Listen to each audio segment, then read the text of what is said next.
Messieurs et dames, une fois de plus, bienvenue à votre émission. Passage oblige, vous oblige aujourd'hui de connaître ce que c'est que le kibotos. Alors, c'est un terme grec, bien sûr, que nous allons devoir connaître avec vous, très chers tous, dans cette émission. Et pour ce faire, nous avons pour inviter aujourd'hui le prophète Doninguindou Élysée. Il est également businessman, homme de Dieu, et il est pasteur à l'église 7 Tabernacle d'adoration, voilà, 7 comme troisième fils d'Adam, voilà, pour dire que c'est une église qui se base sur la restauration de l'adoration au sein d'elle, bien sûr.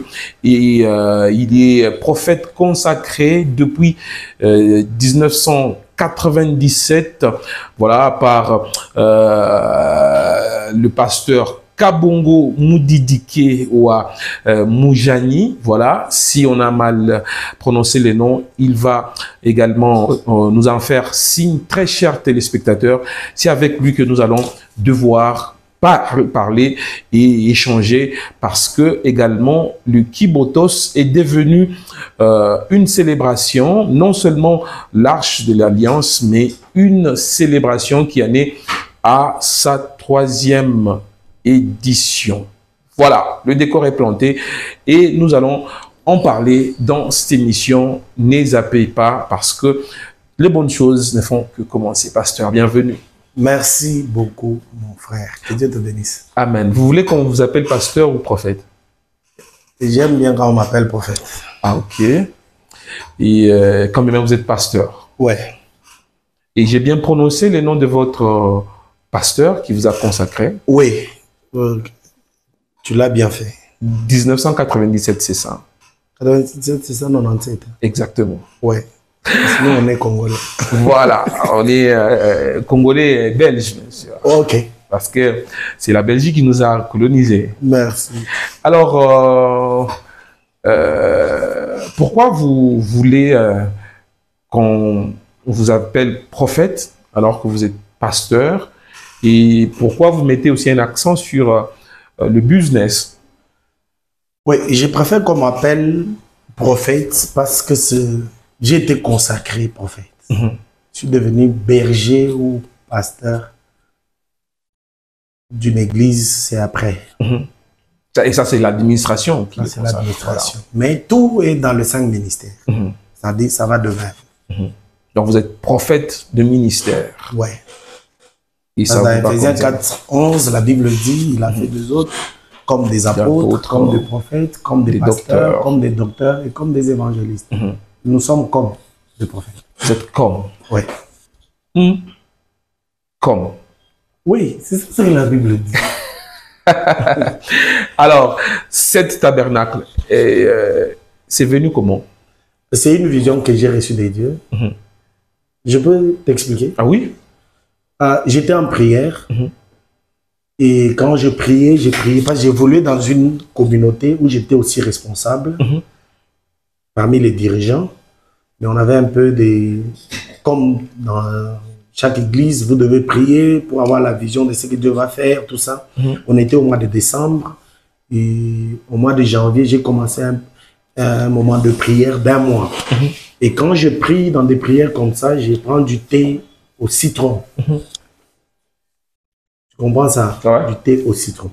Et je prenais ça et je priais parce que je voulais avoir une orientation quelconque par rapport à la vision de la communauté qu'on avait.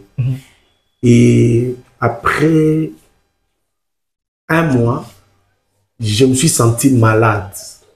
Et les douleurs que j'avais, on me dira que c'est peut-être l'estomac, la gastrite, hein, suite à ce que des jeunes que j'observais. Oui.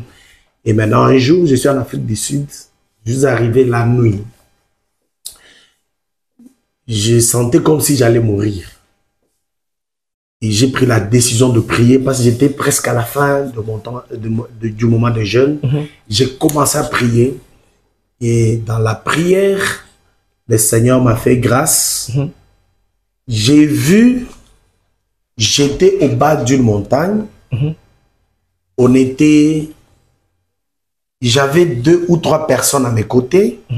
Et à cet endroit-là, il y avait comme des bananes bien cuites dans une... de grosses assiettes là. Et j'avais ça sur ma tête et on montait. Pendant qu'on montait, j'ai constaté que les personnes avec qui j'étais prenaient quelques bananes dans l'assiette, mangeaient, mais bizarrement, ils jetaient les pots de bananes devant moi. Et pendant qu'on montait, j'ai glissé dans ces pots de bananes et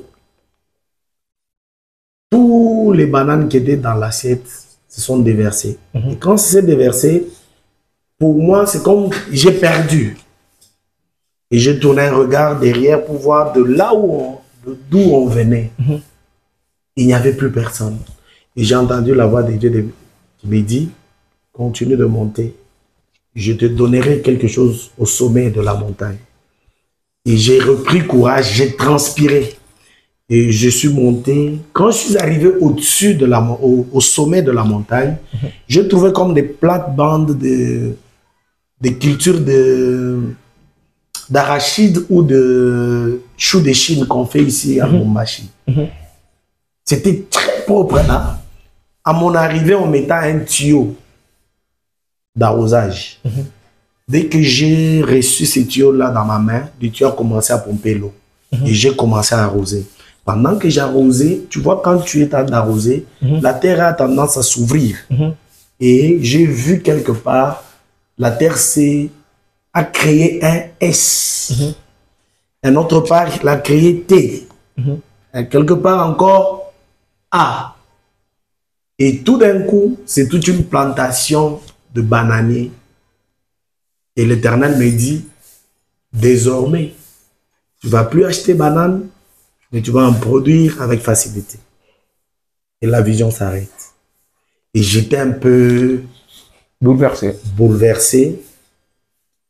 J'ai prié le Seigneur pour me faire comprendre qu'est-ce que cela voulait vraiment dire. Parce que j'ai retenu S, j'ai retenu T, j'ai retenu A.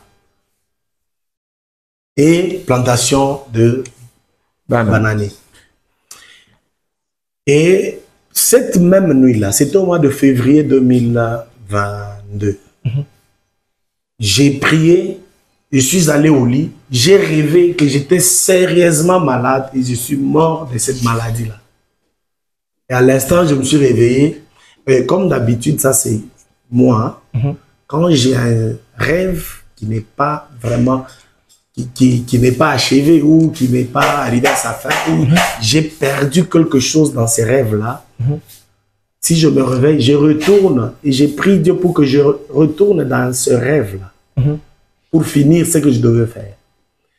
Et quand je me suis réveillé, je me suis dit, comment est-ce que je peux mourir comme ça? Je retourne dans mon rêve pour que je ressuscite. J'ai prié, je me suis endormi. Je me vois encore dans le rêve, je suis sérieusement malade, je suis guéri. Et j'ai dit à mon épouse qui était à mes côtés, je lui présente une grande maison. Je lui dis, tu vois ça, je vais créer l'hôpital ici. Et toutes les personnes qui vont venir à cet hôpital, je vais leur accorder des soins. Et à part les soins, je vais prophétiser dans leur vie. Et pendant que je lui donnais ces messages-là, je lui ai encore expliqué que je vais faire payer $30. Et puis, la vision s'arrête, je me réveille dans mon songe. Peut-être qu'on aura un jour de parler juste de ça. Oui. Mais voilà, donc on parle de l'arche. Oui. On parle de l'arche d'abord. Donc vous êtes mieux placé pour parler de l'arche parce que vous êtes visionnaire, on va le dire ainsi, de 7 tabernacles d'adoration. Alors, parlez-nous d'abord d'une manière sommaire de l'arche. C'est quoi l'arche? Kibotos, l'arche de l'alliance, c'est une caisse en bois que Dieu a fait fabriquer avec les humains. Et cette caisse-là était enduite d'or pur. C'est-à-dire, il y a trop de choses qui forment l'arche de l'alliance. On n'a plus le temps d'en savoir. Voilà. Oui, c'est trop long parce que c'est trop prophétique. Voilà. À l'intérieur de l'arche, il y avait 3 choses. Les 2 tablettes de pierre, il y avait l'écriture des dieux. Que Dieu avait donné à Moïse. Il y a l'échantillon de la manne qui était dans l'arche. Il y a le bâton d'Aaron qui avait fleuri. Voilà. Il y avait 3 choses dans l'arche. Et l'arche était le symbole de la présence de Dieu. Okay. Au-dessus de l'arche, il y avait les chérubins. Ça, c'est l'extérieur de l'arche. L'arche avait des tiges en or qui permettaient aussi à comment le soulever. L'arche était portée par 4 personnes de même taille.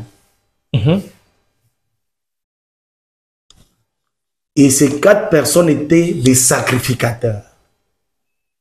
Or, parmi les fils de Jacob, il n'y a qu'un seul fils qui a reçu la grâce de la sacrificature, c'est Lévi.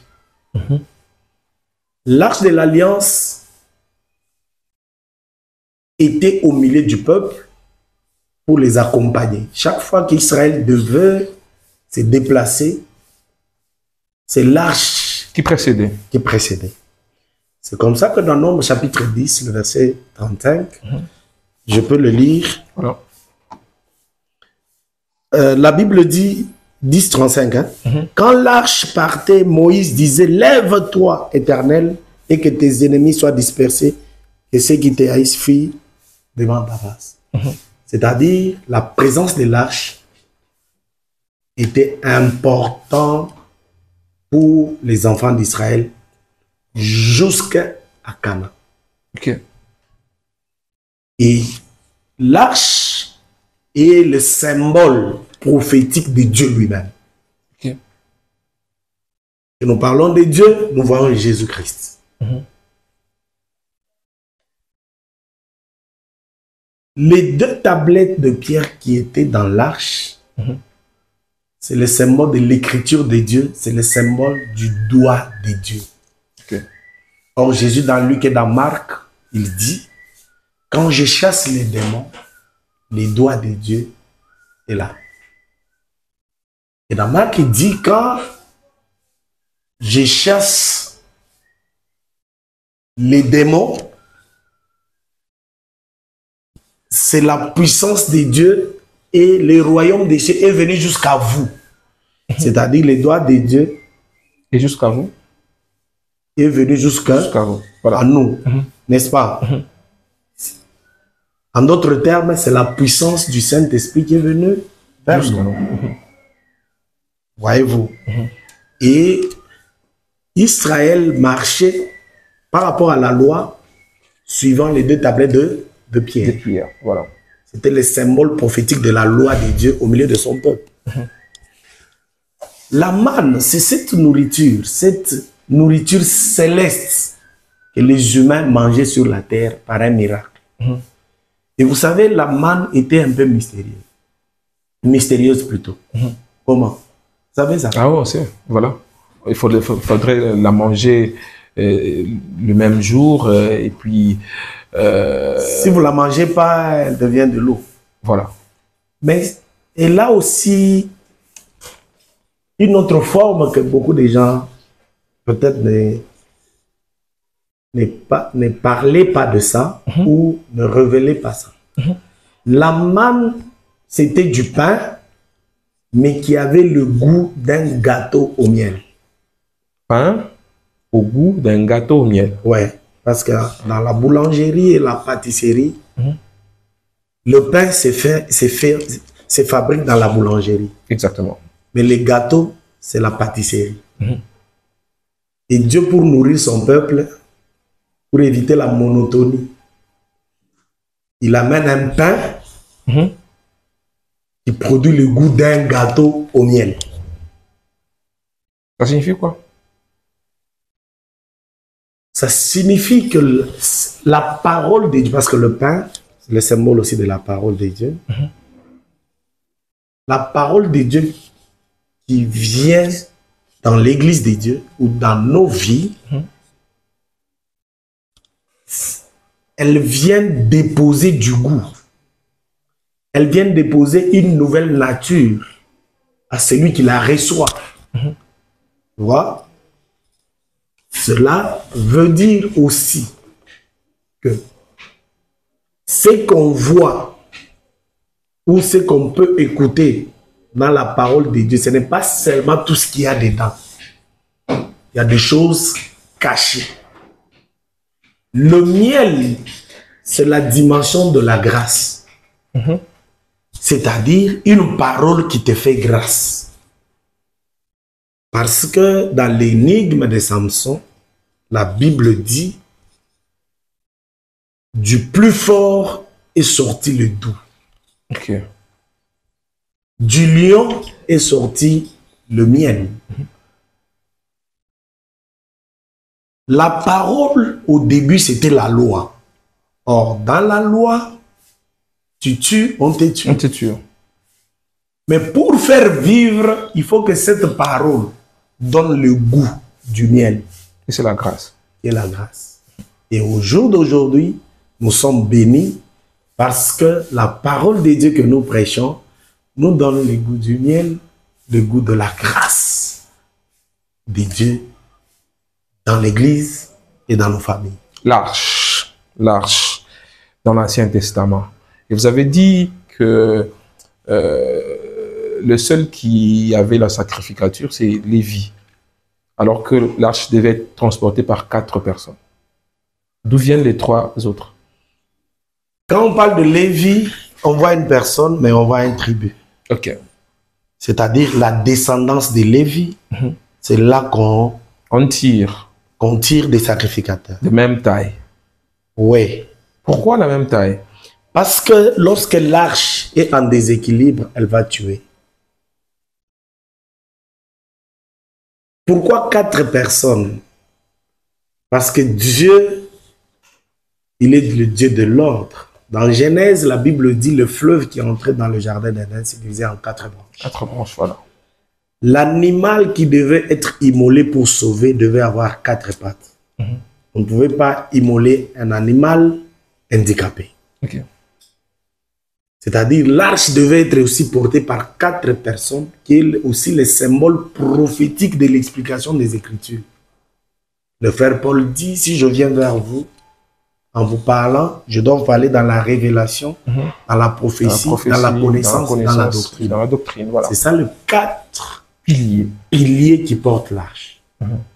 Parce qu'aujourd'hui, le véritable arche, c'est Jésus-Christ lui-même, qui doit être porté par la révélation, la connaissance, la prophétie et la doctrine.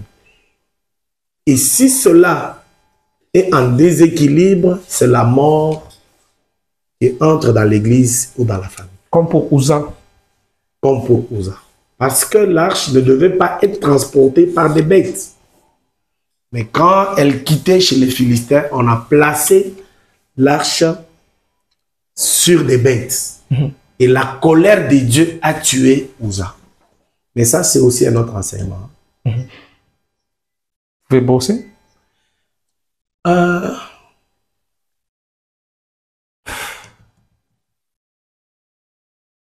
Parce qu'on s'est dit, Uza, il fallait que Uza meure pour que l'arche n'aille pas directement dans la cité de David, mais puisse passer par chez Obed-Edom. Okay. Il fallait que Christ soit crucifié à la croix pour que la grâce puisse faire crochet chez les nations. Aujourd'hui, nous avons la grâce de prêcher Christ parce qu'il y a un Uza, l'image aussi prophétique de Jésus-Christ, qui est mort par la colère de Dieu.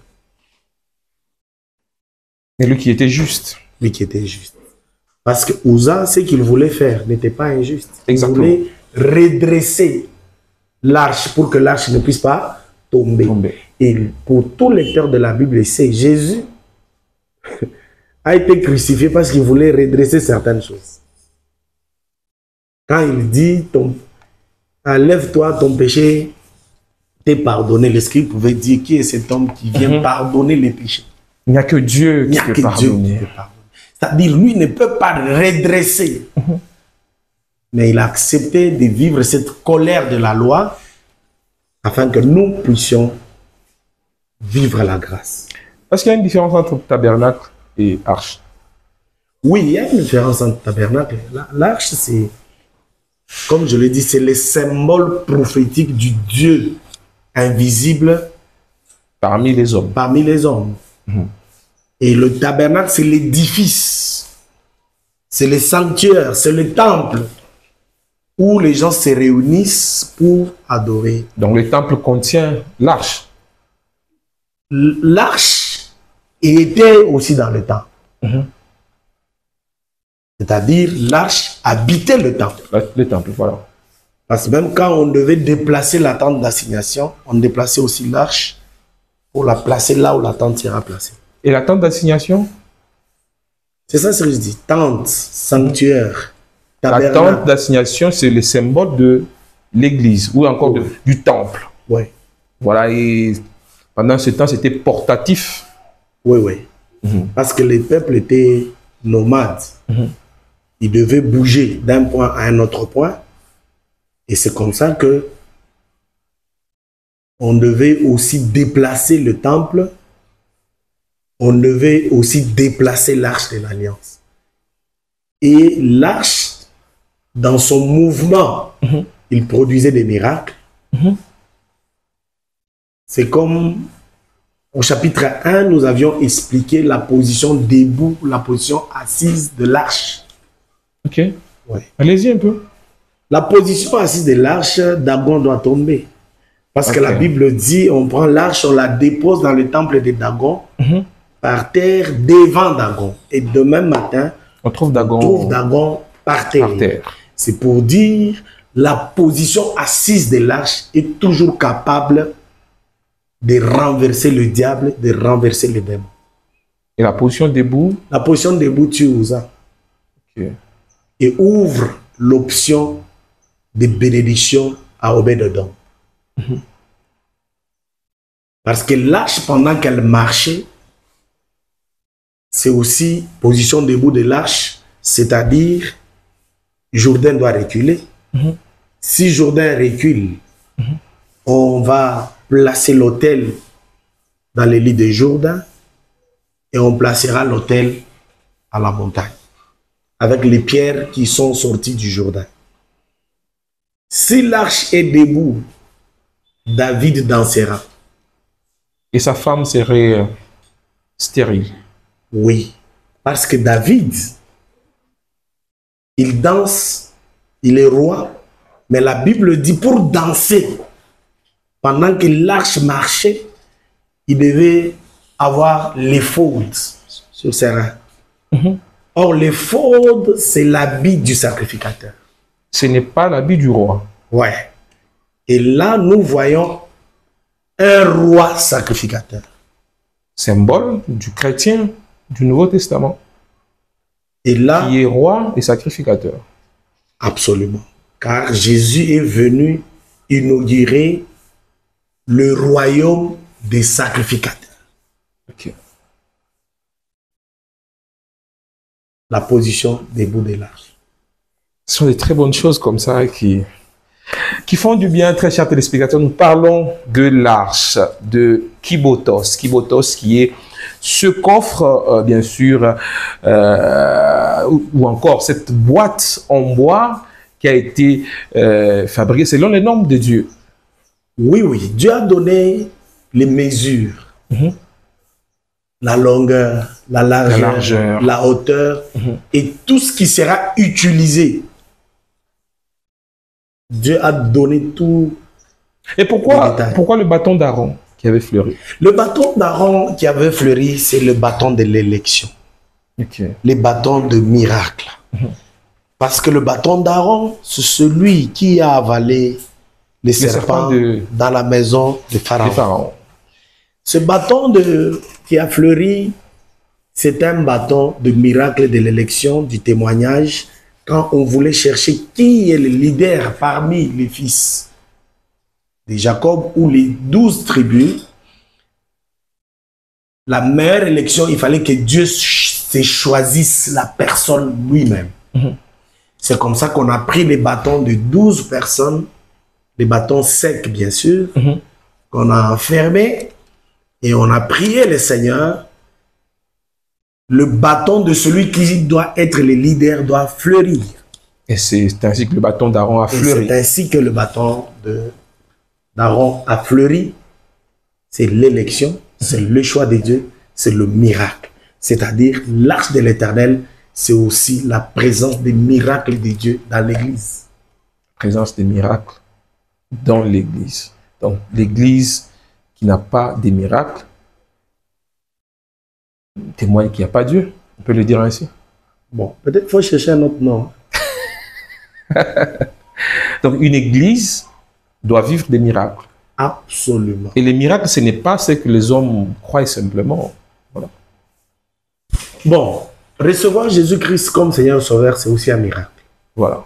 Parce que quelqu'un quitte l'amour à la vie. De la mort à la vie, quitte la sorcellerie à la lumière de Christ, il abandonne la magie, c'est aussi un miracle. Mais on ne doit pas s'arrêter par ça. La Bible dit, voici le miracle qui accompagnera ceux qui auront cru. C'est-à-dire, après avoir reçu Jésus-Christ là, on doit continuer à vivre des miracles. Et dans une église où les miracles ne sont pas vécus, soit c'est à l'université ou c'est à l'école. Voilà, donc on rappelle que l'arche contient le bâton d'Aaron, les pains de... On appelle ça comment? La manne. La manne, voilà. Et troisièmement, deux tablettes de pierre. Tablettes de pierre. Qui avaient la loi. Et les chérubins au-dessus. Et c'est quoi les pains que David a mangé quand il a fait le fou, il est entré dans le temple?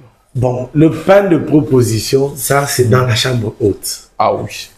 Bon, dans la chambre haute, c'est aussi toute une école. Dans la chambre haute, non seulement il y avait le pain, il y avait une chaise, il y avait un lit, il y avait les chandeliers, il y avait la porte, et ici il y a le mur. Ok. Et bon, j'ai une prédication que j'ai prêchée sur les ustensiles de la chambre haute. Vous remarquerez qu'un prophète, on a reçu... Bon, laisse-moi dire ça parce que beaucoup de prophètes détruisent des familles comme ça. La Bible dit l'enfant était malade, l'enfant est décédé, la maman est allée appeler le prophète, il lui a dit, il a pris d'abord l'enfant, l'a déposé dans la chambre haute. La chambre haute, c'est la dimension des choses célestes.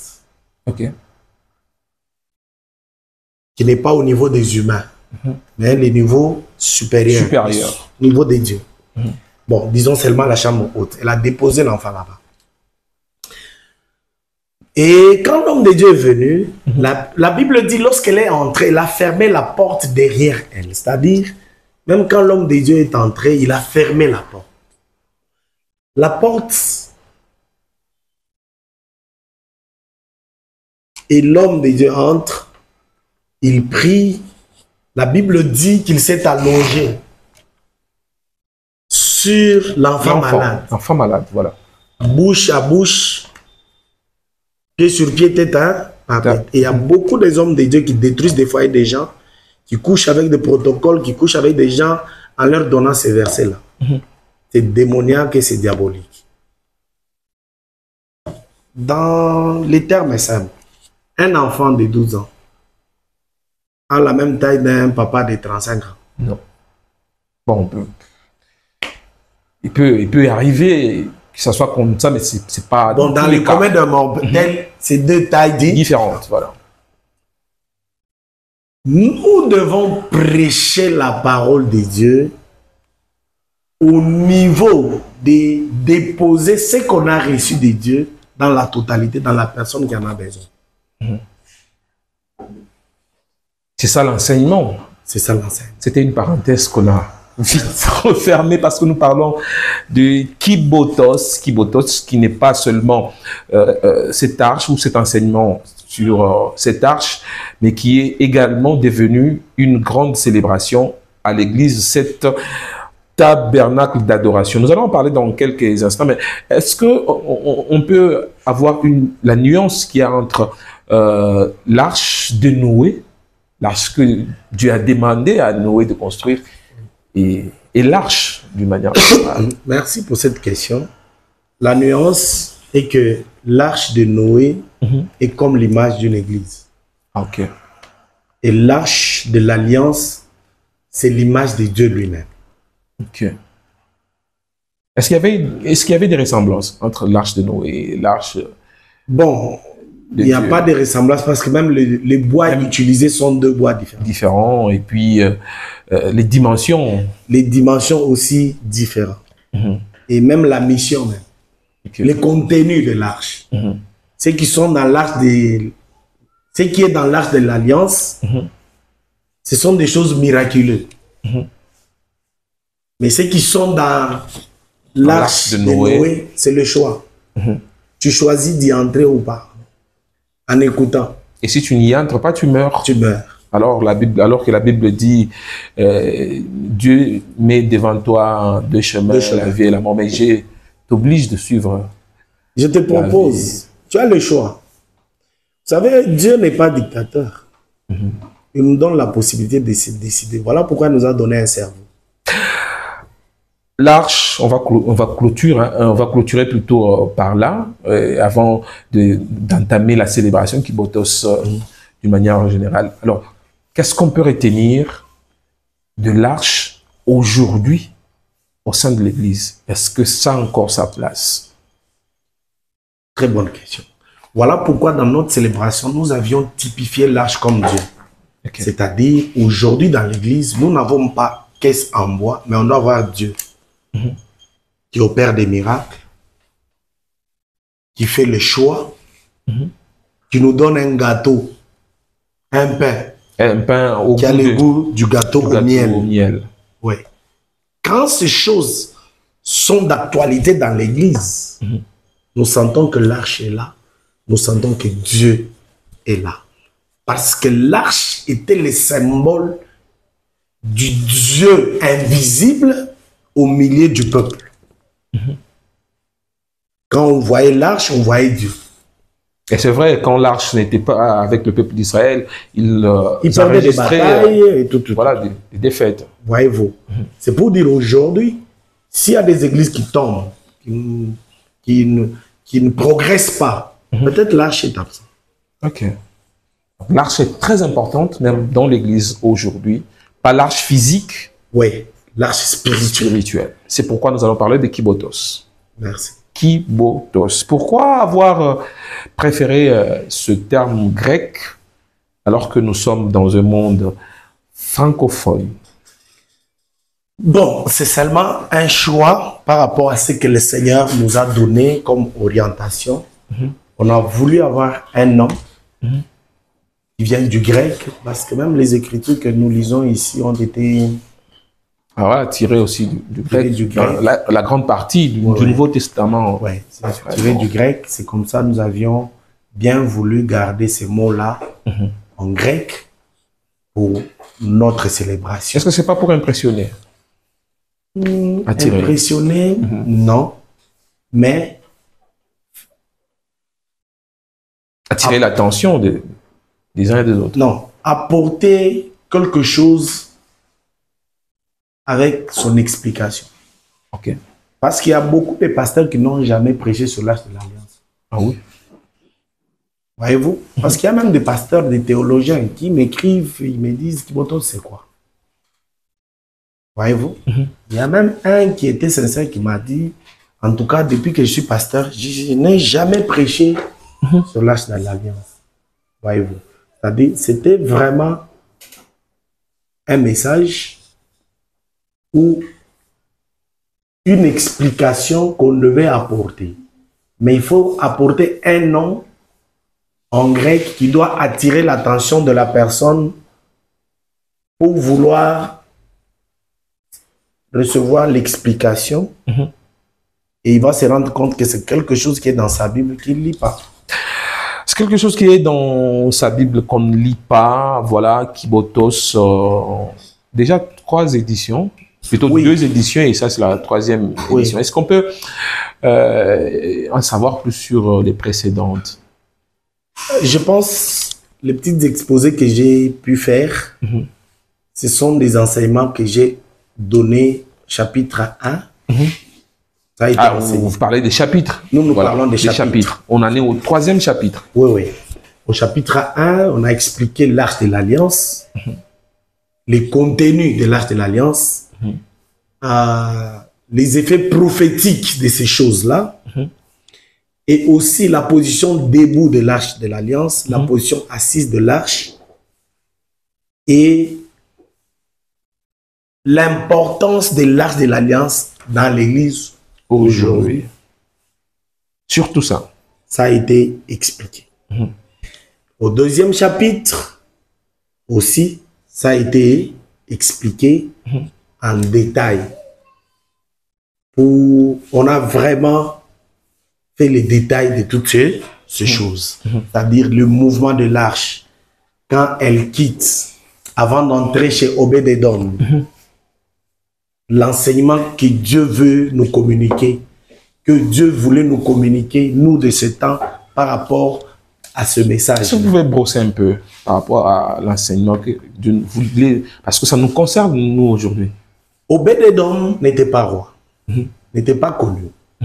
Mais il fallait qu'un Uza puisse mourir pour que l'arche change de direction et puisse se retrouver chez lui. Et la Bible dit, lorsque l'arche de l'Alliance entre dans la maison d'Obed-Edom, dans la maison d'Obed-Edom, tout ce qui lui appartenait était béni. Florissant, voilà. Florissant. Et il y a même des gens qui sont allés dire au roi et Obed-Edom est béni à cause de l'arche. Par là, on a voulu démontrer au peuple de Dieu, quand Dieu habite chez toi, il fera parler de toi. Quand Dieu est dans ta maison, tout va prospérer. Quand Dieu est dans ta maison, tu seras béni. Voyez-vous? C'est ça le message. Et nous avions aussi expliqué ce mouvement entre la maison d'Obed-Edom vers la cité de David, la danse de David. Roi sacrificateur. Qui est l'image de notre Seigneur Jésus-Christ, qui est venu nous sauver comme roi et sacrificateur. C'est pourquoi dans Apocalypse 5, la Bible parle de gens qui pleurent et on lui dit, ne pleure pas, voici les lions de la tribu de Juda. Mais quand il tourne le regard pour regarder, voilà l'agneau. Roi sacrificateur. Parce que les lions, c'était l'image, c'est l'image de Juda. N'est-ce pas? Exactement. Et l'agneau, c'est l'image de Lévi. Or, dans la sacrificature aaronique, c'est Lévi qui est sacrificateur. Mais dans la sacrificature de Melchisédek, c'est Judas qui nous ouvre une brèche. C'est comme ça que Jésus est venu de Judas au lieu de Lévi. La lignée de Jésus vient de Judas. De Judas, voilà. Mais pas de Lévi. Maintenant, il fallait faire passation de pouvoir. Quand est-ce que le pouvoir, les remises et reprises, s'est faite pour que Lévi libère le pouvoir à Judas? C'est quand? Merci pour la question. C'est à Jourdain. Il y a eu quoi à Jourdain? À Jourdain, nous voyons un Jean qui est fils d'un sacrificateur. C'est-à-dire, c'est un lévite. Tout fils de sacrificateur devenait sacrificateur en remplaçant son père. Et nous voyons un Jésus, fils de Judas, qui vient. Et la Bible dit qu'ils vont se retrouver à Jourdain. À Jourdain, Jésus avance, Jean refuse. Et Jésus lui dit, on doit accomplir la parole. À Jourdain, la Bible déclare, Jean va baptiser Jésus. Or, à ces lieux-là, à Jourdain, il y a un autel qui n'avait pas le sacrifice. Vous savez ça? C'était quoi? Le jour où Israël traversait Jourdain, la Bible dit, on a érigé l'autel dans Jourdain. Or, chaque autel doit avoir sacrifice. Mais quand ils sont partis, ils n'ont pas laissé sacrifice sur cet autel-là.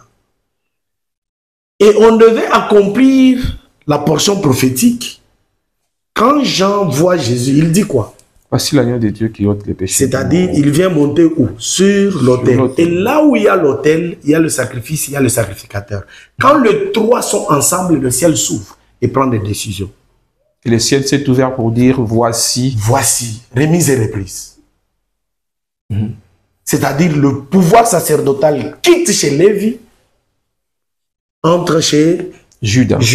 Et aujourd'hui, qui est roi et sacrificateur. Voilà, nous sommes presque à la fin de cette émission. Alors, ça va se passer comment pour encore ce troisième chapitre? Le troisième chapitre, ça sera fort et puissant.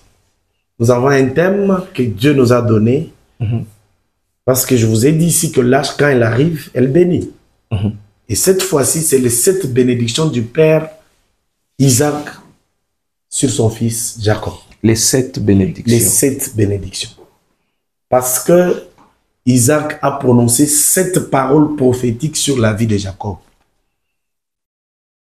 Est-ce qu'on peut en recevoir la primeur? Oui.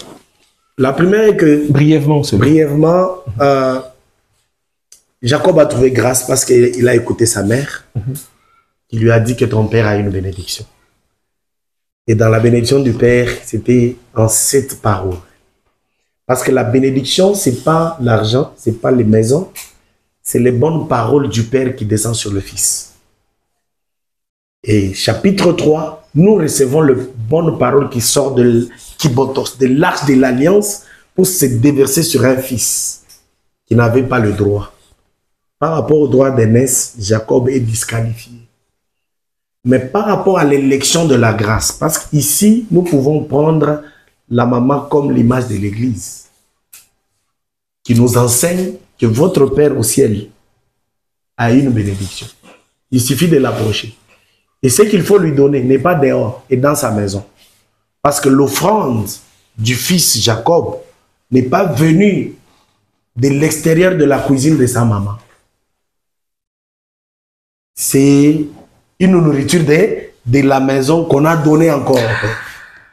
Waouh! C'est très bon. Hein? On dirait le pain et gâteau au goût du miel. Du miel. Oui. Alors, quelles sont les modalités? L'invitation est gratuite. Ah, ok. C'est-à-dire, nous demandons à tout le monde, jeunes et vieux, même si vous êtes musulman, vous êtes catholique, vous êtes bouddhiste, venez à Kiboto chapitre 3. Vous êtes invités. On ira jusqu'à combien de chapitres, par exemple? Aussi longtemps que Jésus ne revient pas, chaque année correspond à un autre chapitre. Et pourquoi souvent c'est pendant la période de Pascal? Souvent. Bon, nous, c'est tombé... Bon, c'est une grâce ou bien c'est... Et vous dites souvent que c'est comme notre début de l'année. Oui, parce que la vision que Dieu m'a donnée, je l'ai reçue et annoncée le 28 février. Le premier culte que j'ai commencé, c'était le 1er mars. C'est comme ça que nos chapitres des célébrations, nous les organisons après un mois de prière. Ok. Par exemple, pendant que nous sommes en train de faire cette émission, nous sommes en prière de un mois. Et la première semaine, on pouvait tout manger, c'est-à-dire foufou, riz, pain, mais on ne pouvait prendre de l'eau fraîche, seulement de l'eau chauffée toute la journée. Et la deuxième, cette semaine, on ne mange pas le foufou, on fait la prière de Daniel. On mange légumes et fruits. Et la semaine prochaine, on va encore continuer, c'est-à-dire on fait tout un mois de prière. On a commencé au mois de mars, on finit le 15 et on commence maintenant et à partager les bénédictions. Le 23. Du 23. Du 23 au 27. Au 27. Ouais. Voilà. Alors, très chers téléspectateurs, je pense que vous avez toute l'idée générale sur ce qu'on appelle Kibotos ou encore l'arche de l'Éternel, pas seulement en tant que boîte ou coffre qui contenait les ustensiles, plutôt qui contenait le bâton d'Aaron, qui contenait aussi la manne, voilà. Et vous avez des informations de Kibotos comme grande célébration qui aura lieu ici à Lubumbashi du 23 au 27 avril de cette année 2025 et nous en sommes au 3e chapitre. Alors, pasteur, pour conclure, est-ce que vous avez un message particulier à lancer, mais aussi donner peut-être les adresses et tout ce qui est lié à Kibotos chapitre 3e? Merci beaucoup. Un message particulier. Ici, je vous invite seulement. Bien-aimés frères et sœurs, vous êtes invités massivement. Venez en famille, passez de très bons moments dans la présence de Dieu. C'est un moment de miracle, un moment de prodige, un moment d'orientation, un moment d'impactation. Le Dieu qui m'a établi et qui m'a consacré dans ce service, il est capable de tout. Venez, c'est gratuit. Nous partageons gratuitement. Nous sommes là du 23 avril au 27 avril, de 14h30 à 18h30. Et nous sommes dans la ville de Lubumbashi, dans le quartier Kassapa, l'avenue Sapin, coin l'avenue de la Fondation Babaziv. Nous sommes là. Vous qui utilisez des téléphones Android, tu peux aller sur ton téléphone, il y a l'application Map. Tu peux aller sur cette application-là, tu écris seulement cette tabernacle à droite. Quelle que soit la commune où tu es, cette application-là va t'amener jusque dans la parcelle de l'église. Route Kassapa, après les cités universitaires, après IEC, Lubumbashi, l'arrêt juste après, même les motards qui sont là, si tu lui dis amène-moi Kibotos, il t'amène à l'église. Que Dieu vous bénisse abondamment et je crois sincèrement que ta présence sera une bénédiction et une délivrance pour la famille, pour l'entreprise, pour ton école, ton université et tout ce que tu pourras faire ou en train de faire, Dieu ne manquera pas de te faire du bien. Voilà. Nous vous invitons, venez en masse et nous allons passer de très bons moments. Venez en masse, vous allez passer de très bons moments avec Kibotos 3e chapitre et cette émission finit par là. Merci, pasteur, de nous avoir reçus ici. Merci. Merci également à vous, très chers téléspectateurs, de nous avoir regardés. Merci à Rosie Moadi qui nous a réalisé. Merci à toute la grande équipe ITC Production qui est chapeautée par Daniel Kalimi Lokoko. Merci également à toutes les équipes en régie qui sont dirigées de maître par Nixon Boukassa. Merci également à la programmation signée Franck Lutumba. Merci à toute la coordination signée Jean-Marie Kanda. Je vous retrouve à la prochaine avec le même et réel plaisir surtout. Prenez bien soin de vous.